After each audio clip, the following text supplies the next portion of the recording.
కానీ ఇప్పుడు నక్సలిజం ఎలా డెవలప్ అయింది అని మనం ఒకసారి గ్రాస్ రూట్ లెవెల్కి వెళ్ళి మనం ఆలోచిస్తే ఒక రెవల్యూషనరీ సిచ్యువేషన్స్ అన్నీ ఉంటాయి. Yeah so as of now మీరు వెళ్ళిన తర్వాత అలాంటి వ్యక్తుల్ని లేదా వాళ్ళ సానుభూతి పరుల్ని ఆ విలేజ్లో ఉన్న వాళ్ళని పిలిపించి మాట్లాడడం, లేదంటే మేము మీకు సపోర్ట్ చేయడానికే వచ్చాం ఫర్ ద బెటర్ లైఫ్ అని వాళ్ళని ఎడ్యుకేట్ చేసే ప్రయత్నంలో భాగంగా మీరు ఏమైనా ప్రయత్నాలు మొదలుపెట్టారా?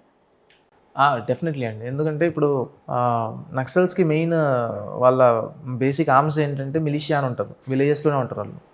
వాళ్ళే బేసిక్ ఇన్ఫర్మేషన్ అంతా నక్సల్స్కి ఇస్తూ ఉంటారు. వాళ్ళని కట్ చేయగలిగితే they cannot do anything actually.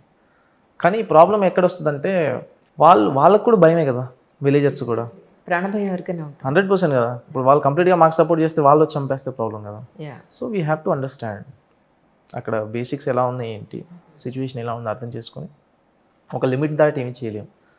Maximum try చేయగలుగుతాం పర్సువేట్ చేయడానికి, ఏదో ఒకటి చేసి వాళ్ళకి ఏదో మనీ ఇచ్చో అది ఇచ్చో ఇది ఇచ్చో మంచి ఎడ్యుకేషన్ ఇచ్చి.